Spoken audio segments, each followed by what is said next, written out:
subscribe, like, reminder.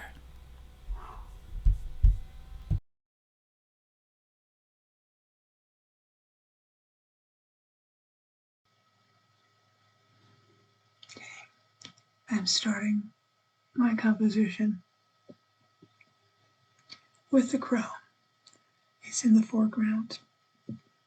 And normally, for the sake of neatness in the artwork, one would start from the left and go to the right, or start with the center and move around, but not me.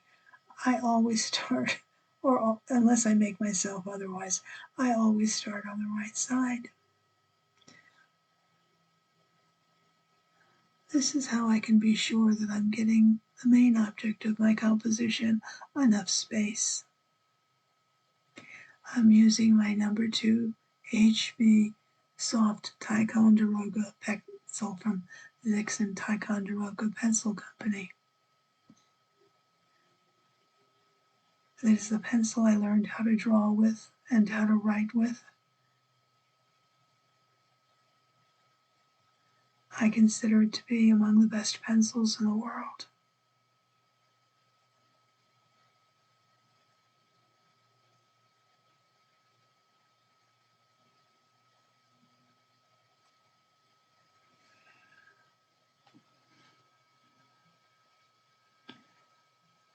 When I was a little girl, and I have mentioned this before, my mother would give me a pencil and old cards, photographs for me to scribble on. I wasn't even 2 yet, because she knew I was going to be an artist one day. Mothers and fathers know these things about their children.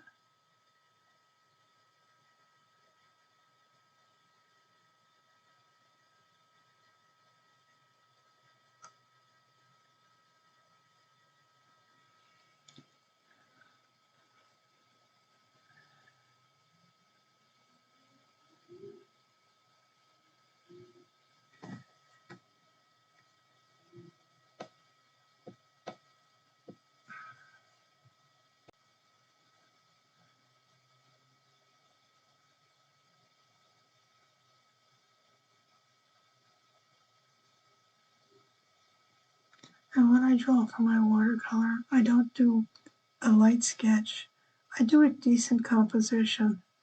I want to have indications of where the feathers are, wing, tail, how the claws work.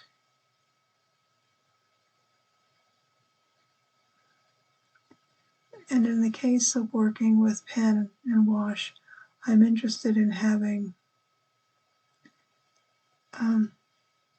areas marked out by the pens of where there are differences in the musculature and the layering of the feathers.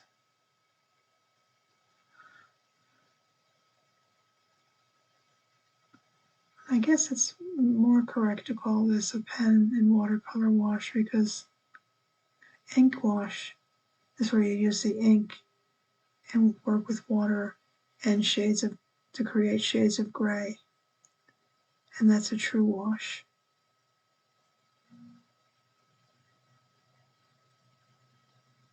So I'm calling this an ink and watercolor.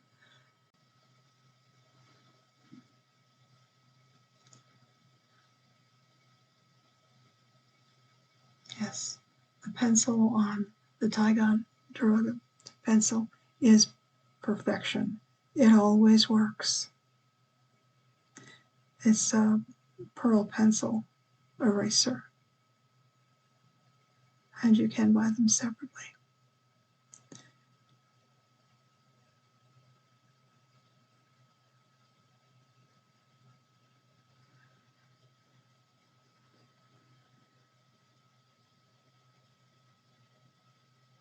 Just making sure that I'm getting all of the groupings of the wings in place.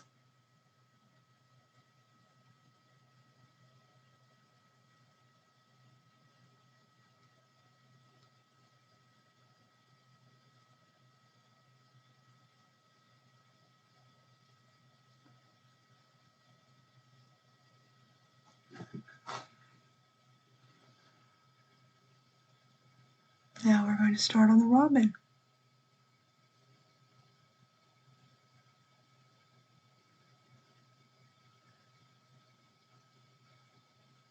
In Europe, the robins are much smaller. In America, the robins are a larger bird, well, about the size of a mourning dove.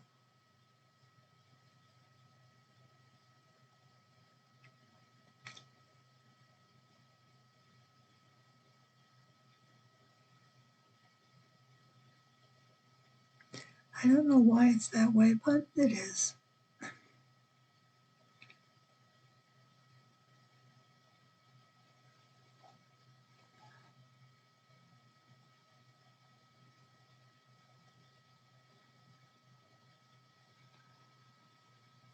It's very difficult to actually see the face in this photograph.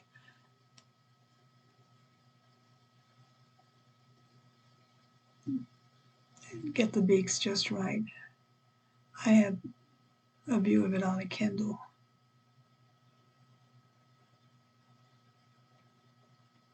But that's not just right yet. We're going to fix that now. Yes, we're going to fix that right now. We'll tilt the robin's head up and let her sing to her fellow robins, just as the crow is singing to his fellow crows.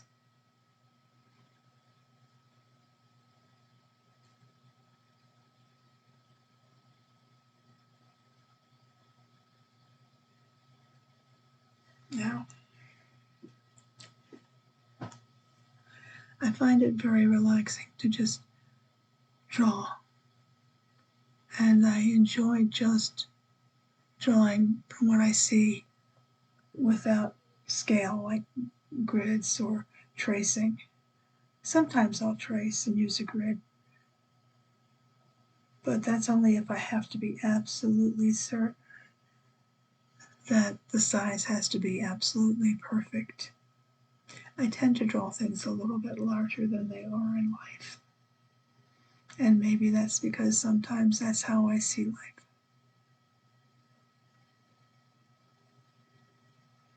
And now I'm going to add in some oak leaves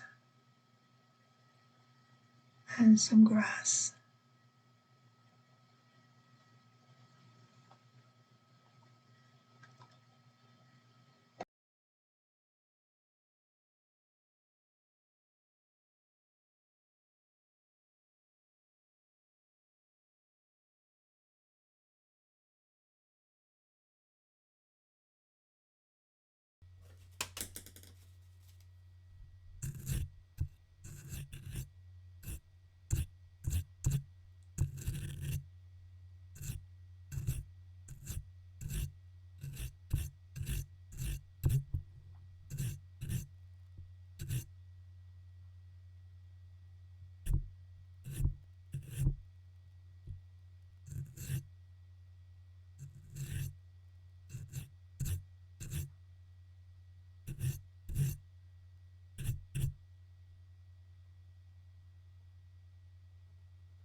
Now, using my fountain pen with waterproof ink, I'll draw the outlines of the two birds and the grass, the bushes behind it, laying down ink marks where I like to see them show through in the watercolor paper.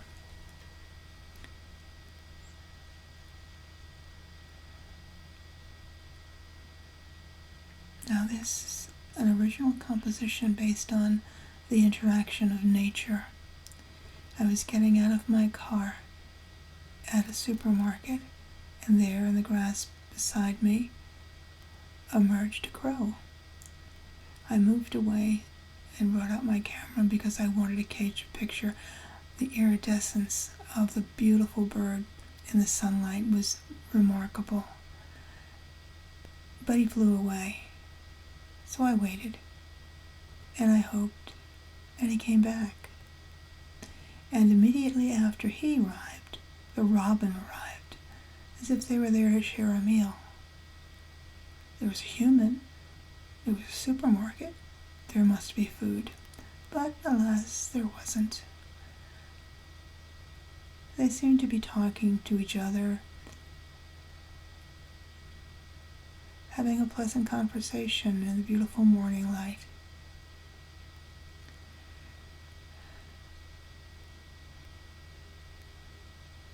I'm sorry I couldn't get closer to the robin to get more detailing of the color, but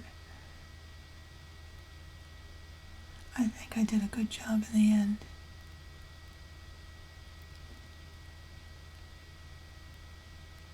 I don't use long, hard lines with a pen.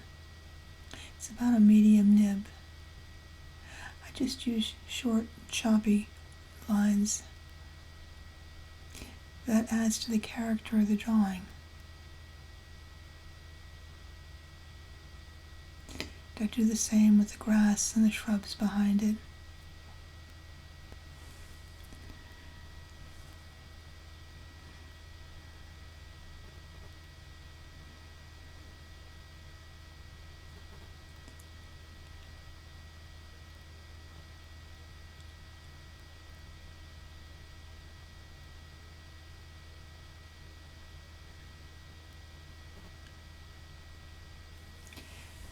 I have waterproof pens that I've spent as much money on as I did on this fountain pen. But I thought, how wonderful to write my image with a fountain pen. And to be able to use that one pen over and over and over again for decades. All I have to do is fill it with ink. I showed you that earlier.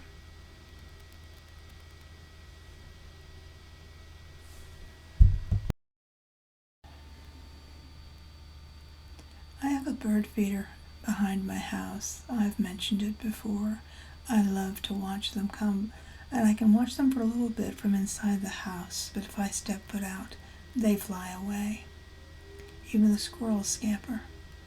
And I have robins and cardinals, crows and morning star, blackbirds, blue jays, the occasional birds I've never seen before. Oh yes, the spotted woodpecker.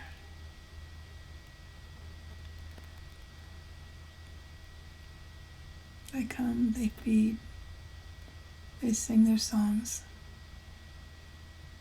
And then the squirrels come, and even though I throw food on the ground for them, one of them insists on getting up onto the feeder and shaking it and trying to get seed out. I knock on the window and I see him, and that makes him scamper away. But he uses up so much of it that it empties so quickly. And it's not like he's eating anything from there because he really can't get into it. He's hanging upside down on the post by his toes, and it's a silly sight. And the others wait around on the ground, find a patch of seed, and start filling their little cheeks. And then in come the morning glories and the crows. They like to eat from the ground. That's another reason that I put seeds on the ground.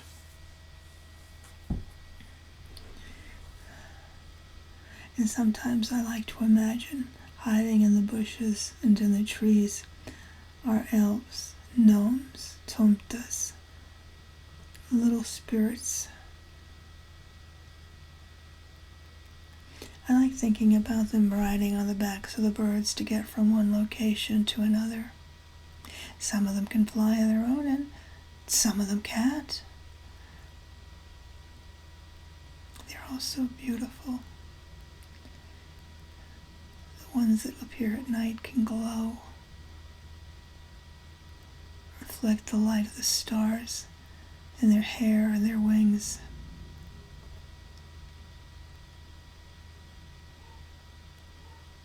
There must be elves, they have to be real. Look at all the stories that have been written about them in all the nations throughout time. Every country has an elemental, or two, or three, or more.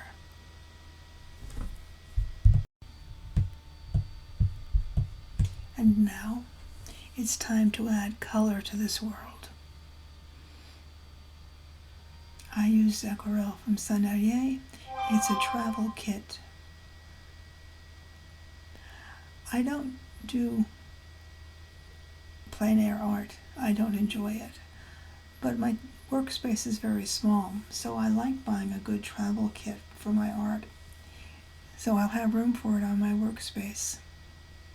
And Sennelier is a wonderful product. The colors are bright and vivid, and they last a pretty long time.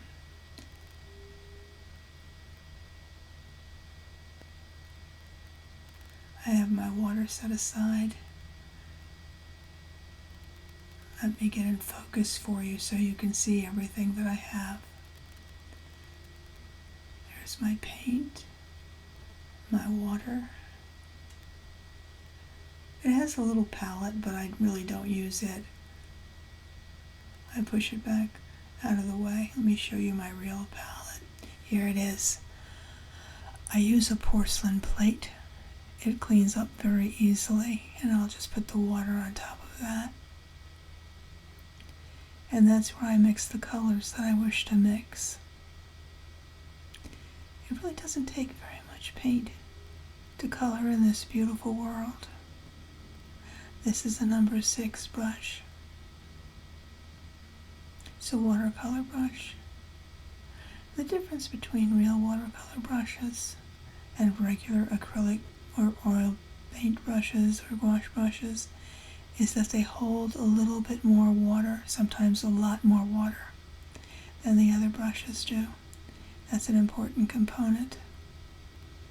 They're softer too, usually, although they don't always have to be. It depends on what you're doing. I'm starting with a robin, using shades of brown and ochre and orange. Robins are truly of nature colors. The browns and the oranges and sometimes a dash of yellow. They blend in to the trees so their enemies can't get them. Actually, I think with all birds, they're really most vulnerable when they're in the sky. And that's their favorite route of escape. And that's the only place that we can actually always see them when they're out there. Now I'm adding a darker brown, a sienna, with a touch of orange.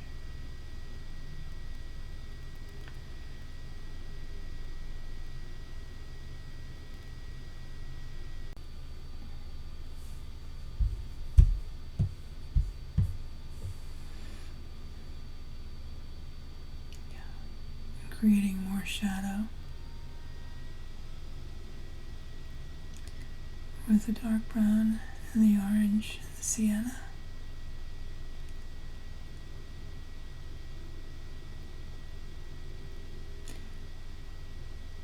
I can do a lot of work with the number 6 brush. It carries a lot of water, a lot of paint, and I can do very fine lines in tiny areas. If you are a watercolorist or a painter of any kind, you should always have a number 6 brush in your collection of brushes.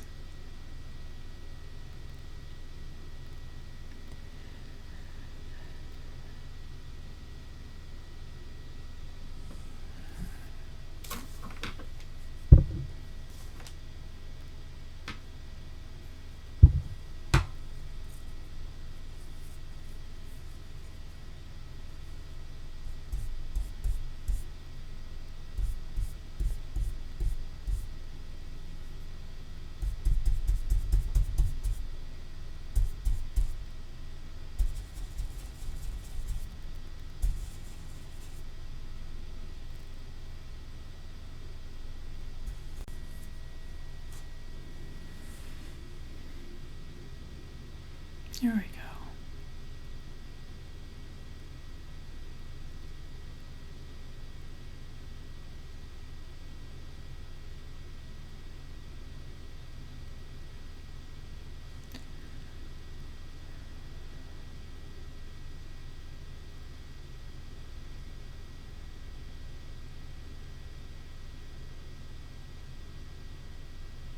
That's the wonderfulness of watercolor. The paper is wet. You can just dab a little paint and let it flow. Create its own light and dark. Create its own patterns. The looseness of watercolor. The fact that you can never actually really duplicate a watercolor because you never know which way that water is going to flow on the paper. Well, it'll dry a little more quickly or a little more slowly.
darkness, that green. I'm going to use a dark blue-green and create the oak leaves.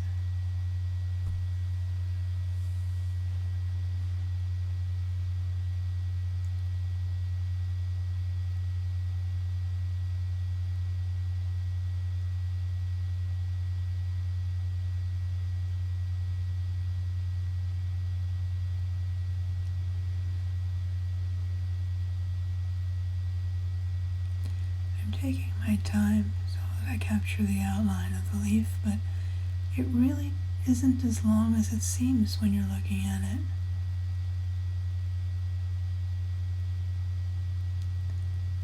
You're watching each stroke of the brush apply the watercolor to the dry paper. It seems to take forever, but when I'm actually doing it, it goes so quickly. It's very meditative.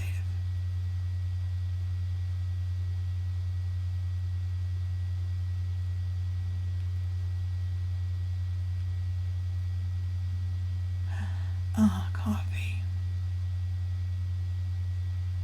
The nectar of the gods. I wonder if elementals have something equivalent to coffee.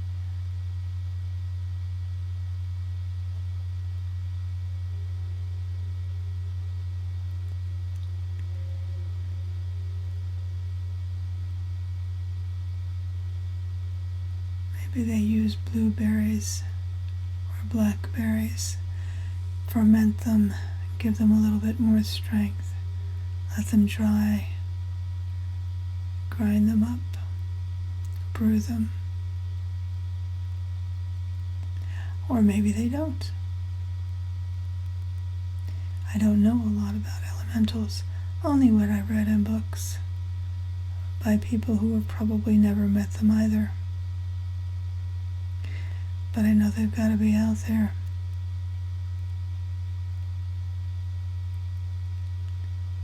Too many people have written about them. So when we see something in the corner of our eye, we don't know what it is. Maybe it's just our hair brushing through our sight line, a shadow of a coat on a hanger, or a fairy flying by. We never know.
Add some shadow now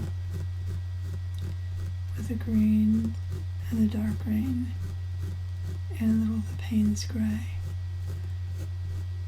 I want to put veins in those leaves, cast a little shadow within it.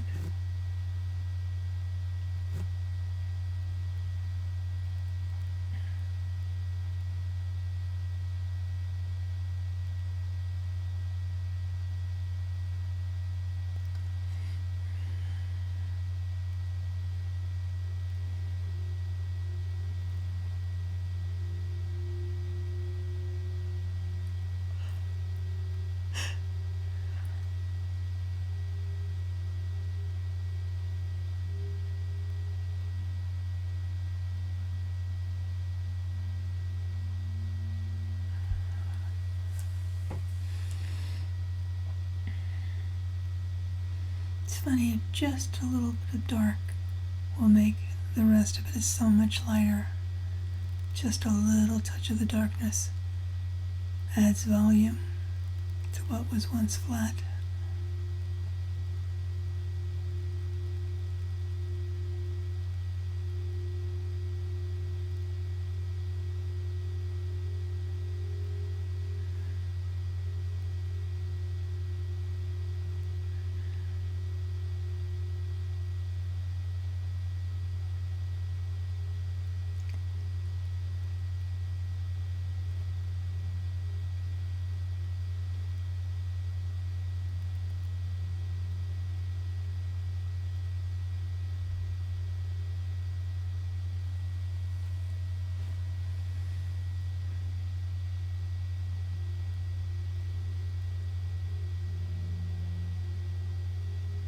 Oh, I didn't mention that I swapped out brushes. This is a number 4 brush. It's from Princeton. It too is a watercolor brush.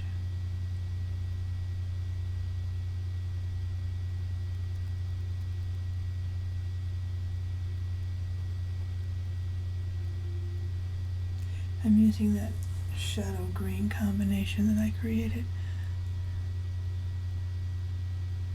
for the sprigs of grass coming up from the ground.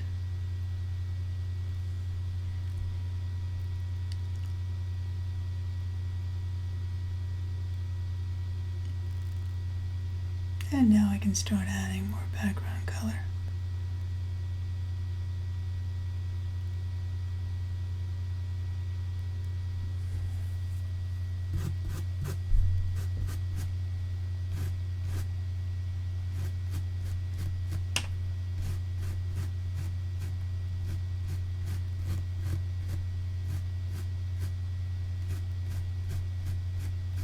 Don't worry. If you fall asleep before I get to paint the crow, you can just play it over again. Start from the beginning or the middle to wherever you remember you were and click on play. That's that cute little arrow that turns into a pause button.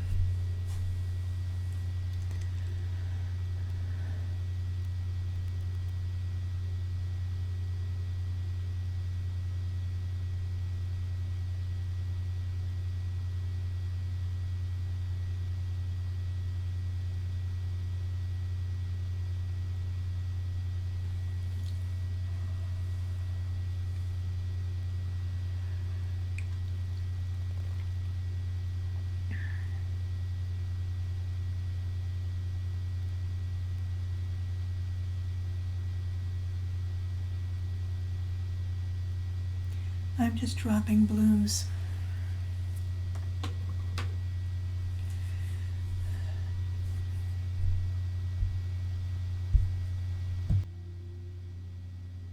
There, that's better.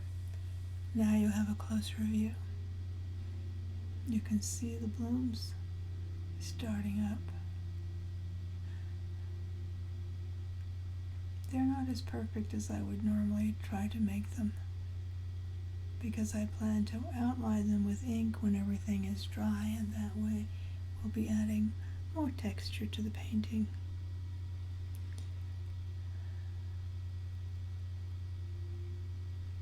This is better anyway. This way you get to see where the brush is going, how it's laying out the paint.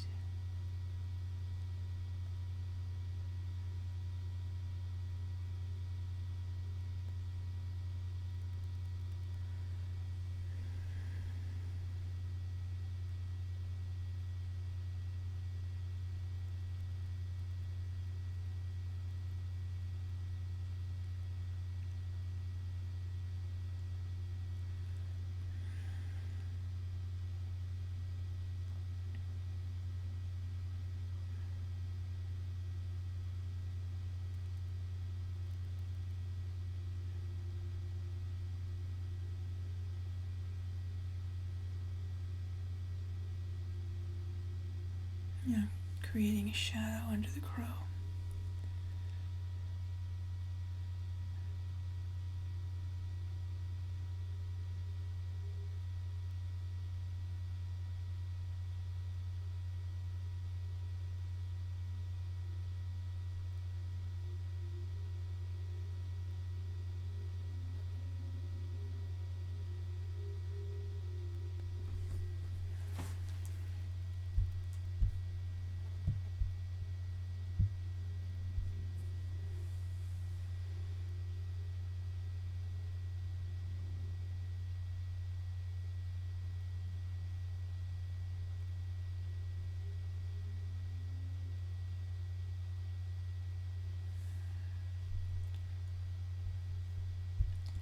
Okay, I've loaded up a larger brush.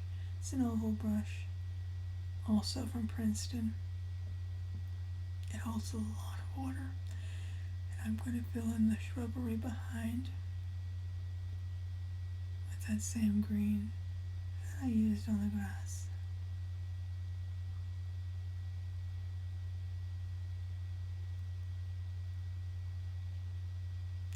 And it runs so perfectly. That's why I did those squiggly marks. Those are indicators of the leaves.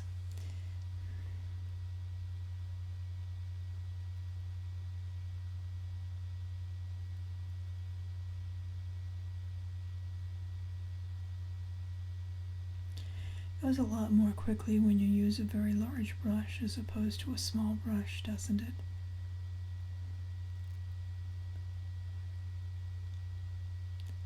But it's not quite as intimate. And I'm going to use that brush to pull up the excess water around the crow.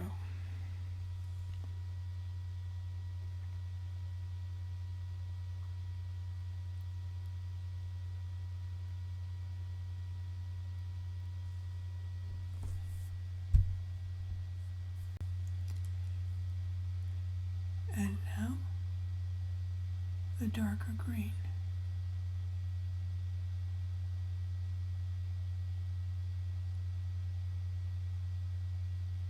And I'm just laying it down in dabs, dropping and patting, letting the wet beneath it pull it out.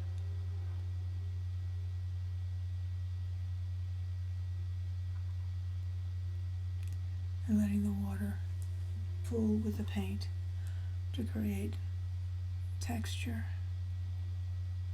and interest.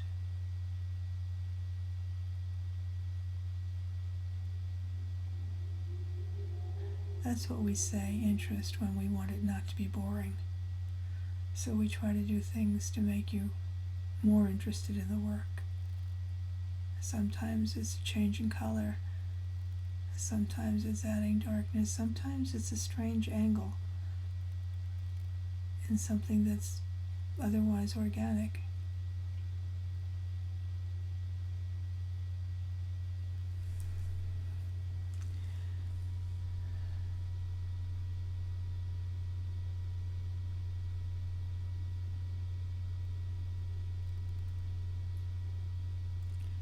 Yeah, I draw it up their brush. I'm just taking up a little bit of the extra water.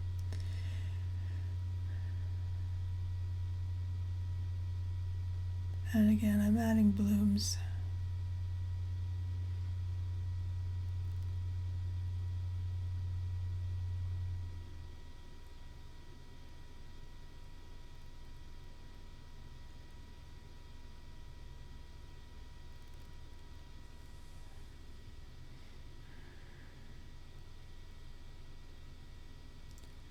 Now I'm going to add a little bit of yellow. Don't want the shrubbery to look so flat.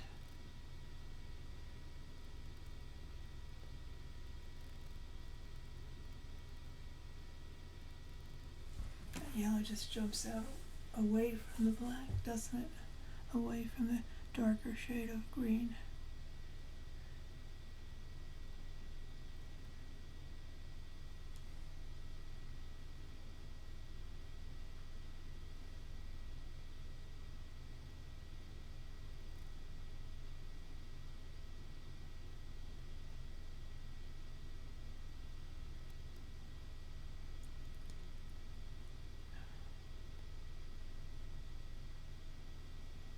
This is your chance to look at where I am at this work right now.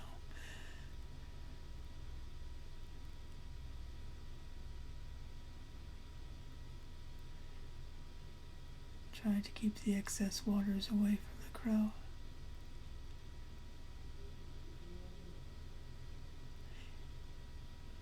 When you clean off a brush and let it dry just a bit, you can paint over the surface of your watercolor to bring up excess water and excess pigment. Now we're going to add yellow grass. It'll make it stand out, and it'll also make it cohesive with the background of the shrubs.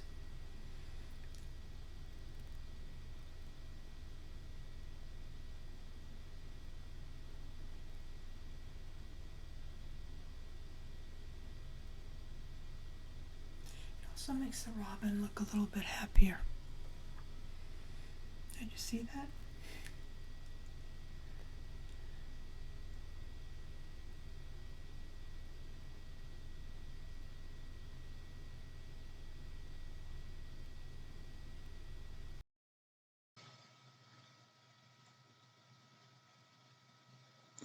Now back to the grass and laying down shadow under the oak leaves.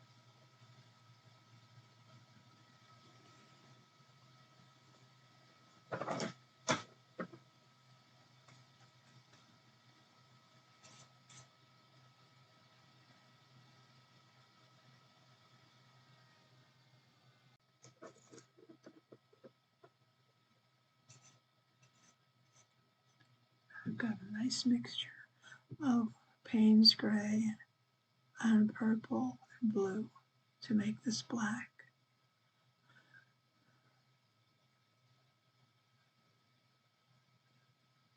I'm using a number 6 brush. It's the perfect brush size for this part of the painting.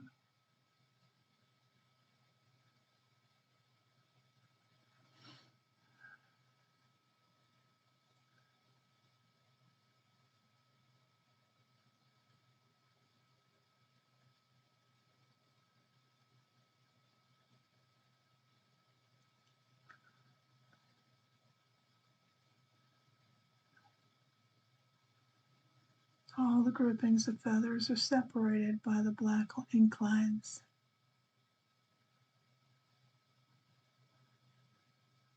As the brush strokes can also make you feel the direction of the feathers.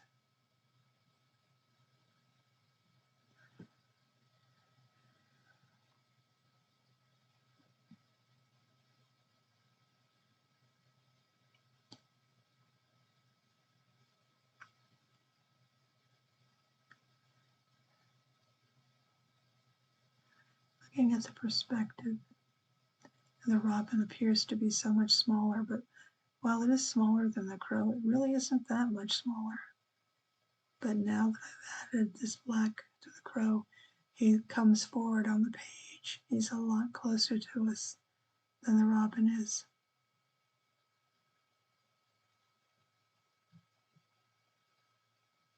And I used a little water to get rid of that extra black.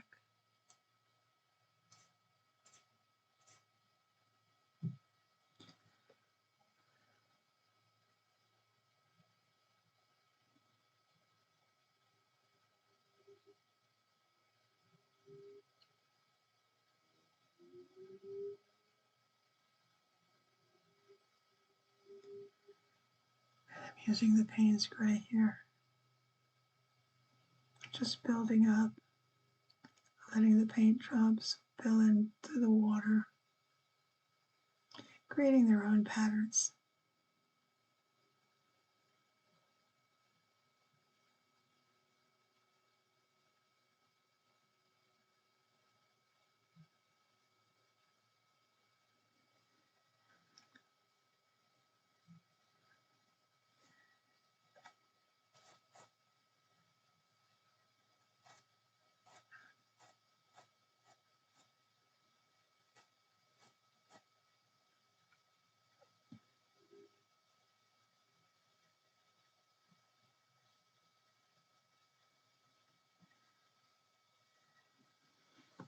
with the sunlight shining down on the bird. The iridescence of the feathers shines through. I hope I can capture that by the time this work is done.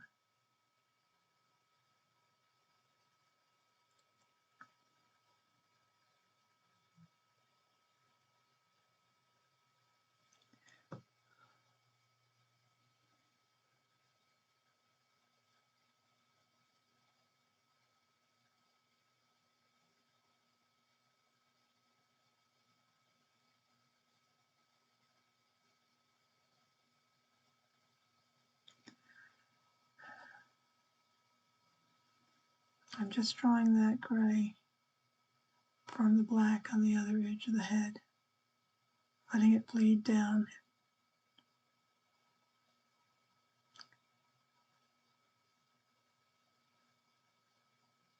Because if I wanted to, I could have just taken that Payne's gray with a touch of blue and used it throughout the entire painting of the crow, and letting the amount of water dictate the light and the dark.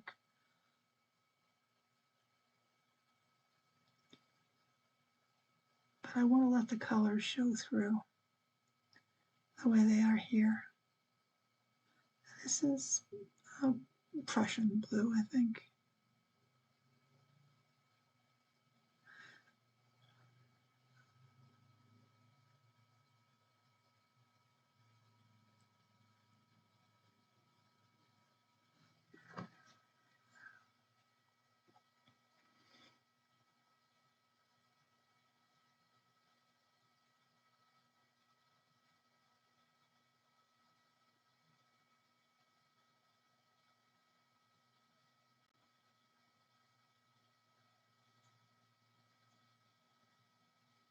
There we go.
How the watercolor paint just flows so gently on the wet surface.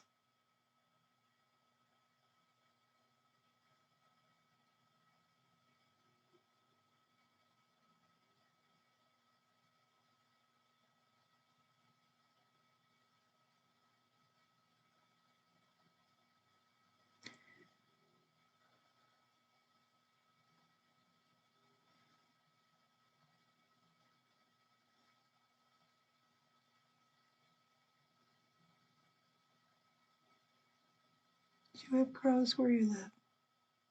Probably. They're all over the world. The next time you see one, take a good look. Look beyond the black you see immediately. Look for the different colors reflected in the sunlight. Look for the gleam in its eye. Look for the sparkling colors in its tail, wings, and its wing feathers.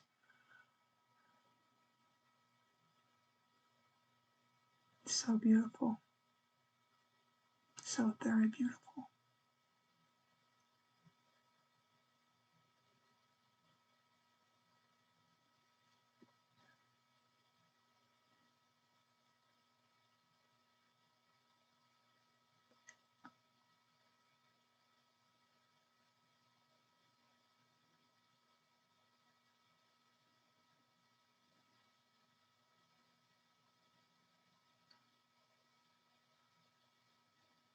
That's the combination of purple and blue and Payne's gray.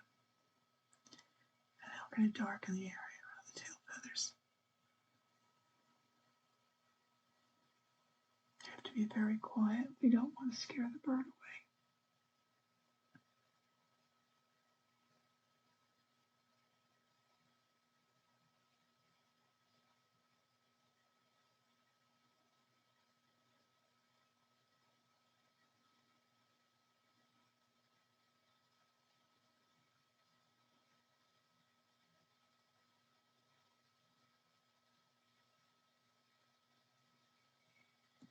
Beautiful.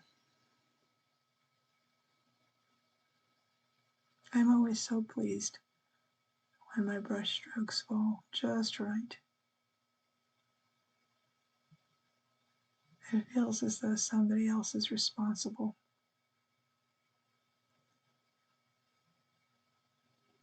A little gift running through my fingers.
It's just beautiful to watch the color evolve as I move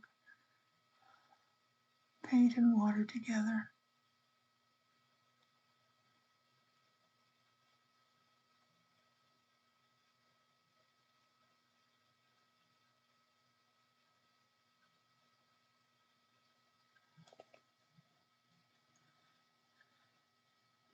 I watch it at times and I think, oh, what a terrible mess I've made at that. But then I bring in some water to lighten it up and spread it out, and I know it's going to be beautiful. All artwork goes through an ugly stage. But when you look at it, it's really very beautiful. It's like a seed unwrapping itself.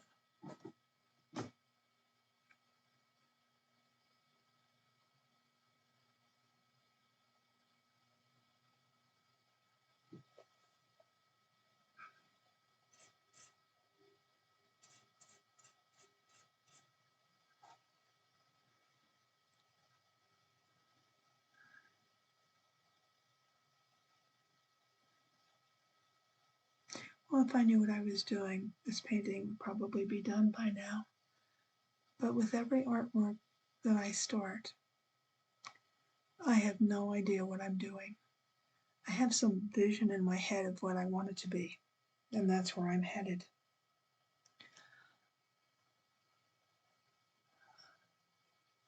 And I'm never quite sure when I pick up the pencil just quite what I'm going to draw. And when I start to paint, I'm never quite sure what color palette I really am going to end up with. And sometimes the paintings aren't good, and I toss them. And sometimes they're good, and I keep them. And sometimes I go back and I look at them and I can't remember doing it and looking and saying, wow, I really made that. Now we're going to add some ochre to the grass.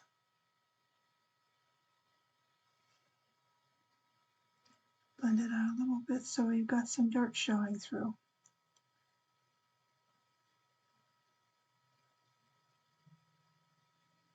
And that ochre has enough orange in it to set off against the blue that's in the crow.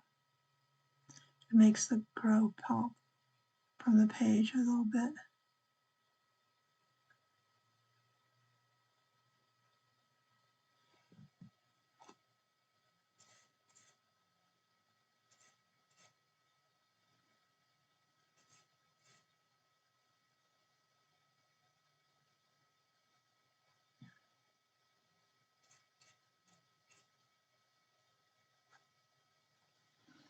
Just little variations on complementary colors. There's a little bit of orange and a yellow ochre.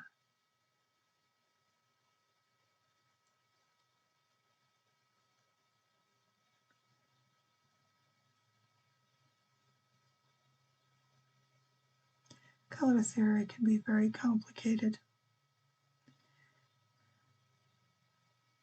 I know the primary colors, and I know the secondary colors, and I know the tertiary colors.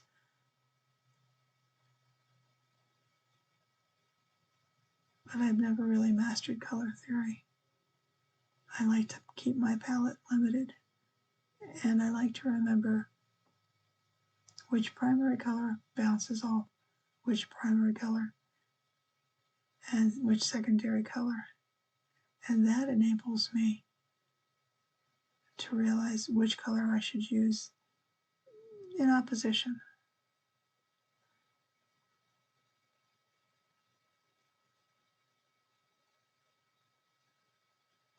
A little bit of orange red that's in the yellow ochre is enough to set those leaves off, set those greens apart, and make them a little bit more alive.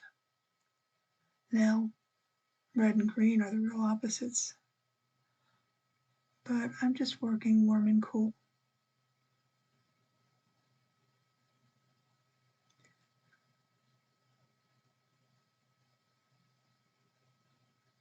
I just stop and think and imagine a color wheel and where these things are, where these colors are on that wheel.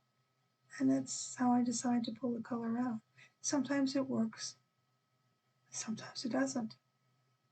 And with watercolor, if I work it just right, I can wash it out.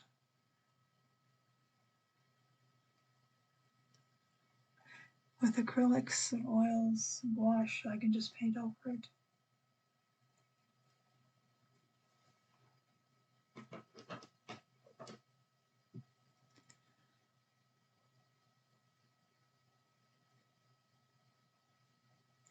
Now I'm going to let it dry just a little bit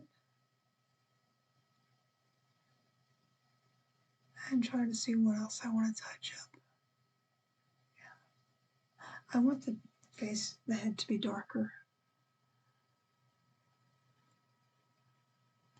With the paint drying up, I can lay more layers on it.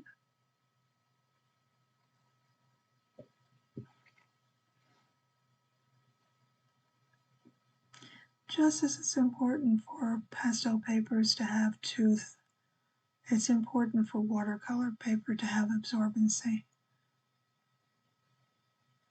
Although I like to use watercolor paper for my pastels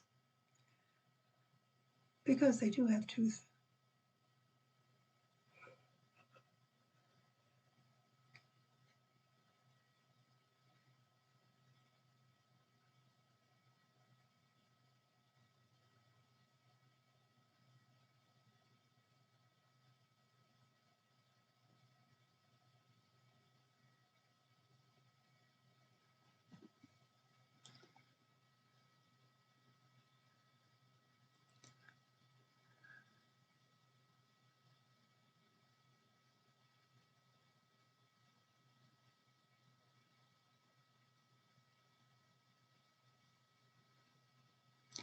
Still using that number 6 brush. As I said, it's really worth owning a number 6 brush. And now I'm just painting in some indications of the ends of leaves, the ends of feathers.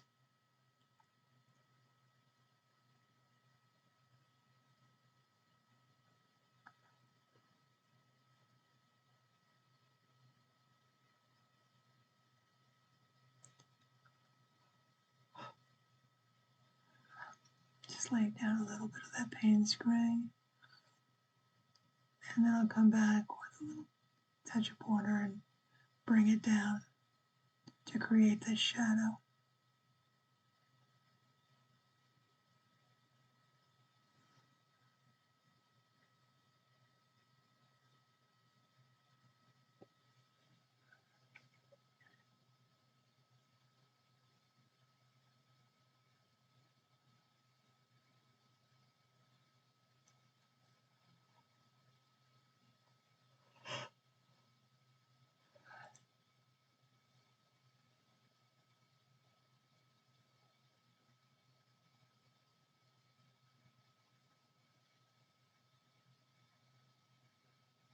There we go, a little bit more.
You're still awake? Wow. Thank you for sticking with me. I appreciate it.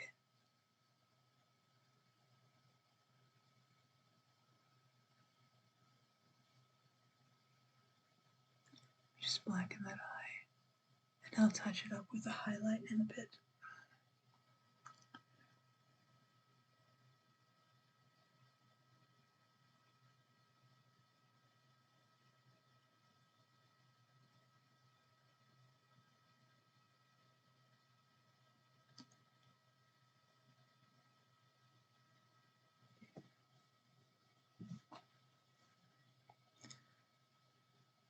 I have to clean up in this area here. I got a little bit of black outside of the beak, so I'm using clean water to bring that up, and I'll clean that out and you won't even know that it's there.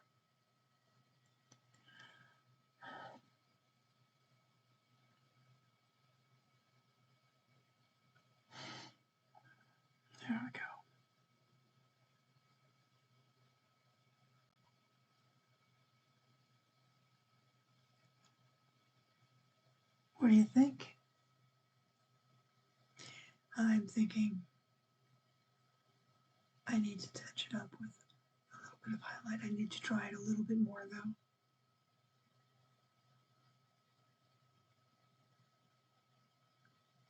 Clean up a few spots.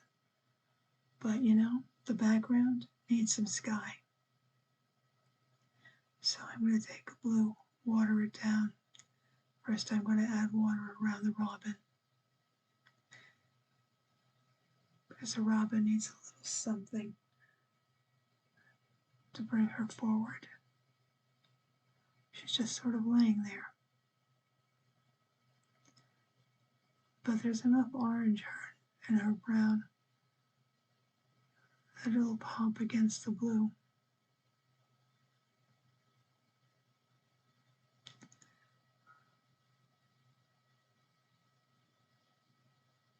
She's a warm brown and the blue is cool.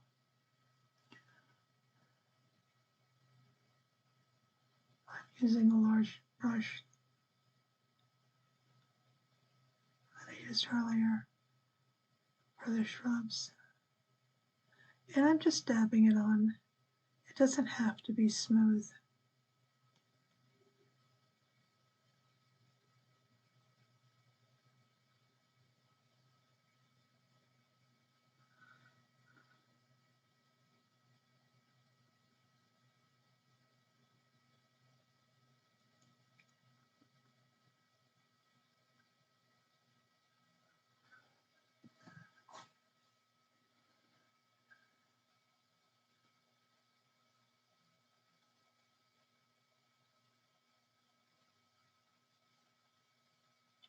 Now, I'd never planned to put the sky in. That's just something that came to me as I was finishing up. And again, that's the way it is when I work. I don't know for sure what I'm going to end up with. That's why I don't necessarily start with a background, because that changes. Oh, just touching to make sure that it's dry.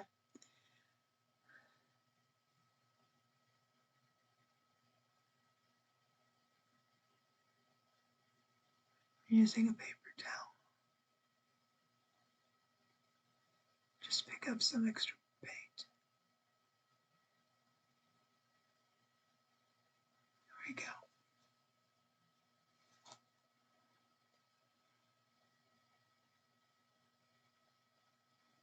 Just enough blue.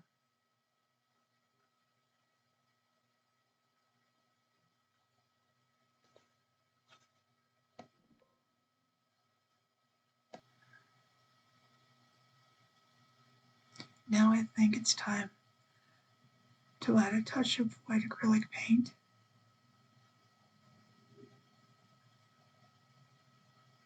So I can make some glimmering, shimmering leaves on the crow.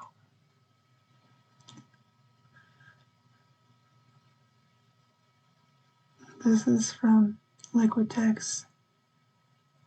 It's a white paint, acrylic pen. And I'm just dabbing, occasionally rubbing.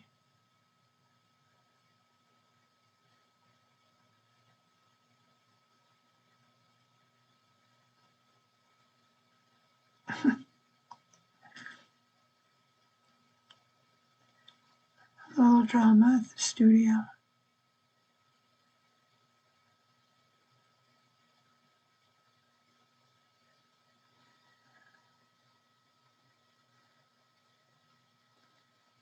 Beautiful.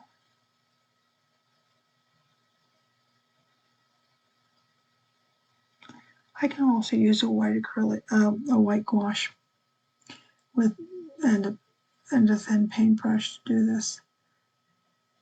But this pen works very nicely.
beautiful?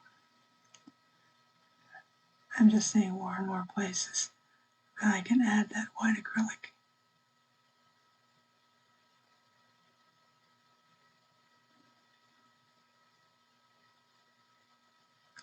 And let me put a gleam in his eye.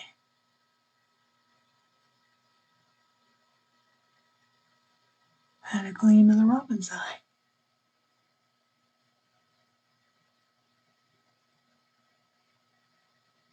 How beautiful that's done. Very good.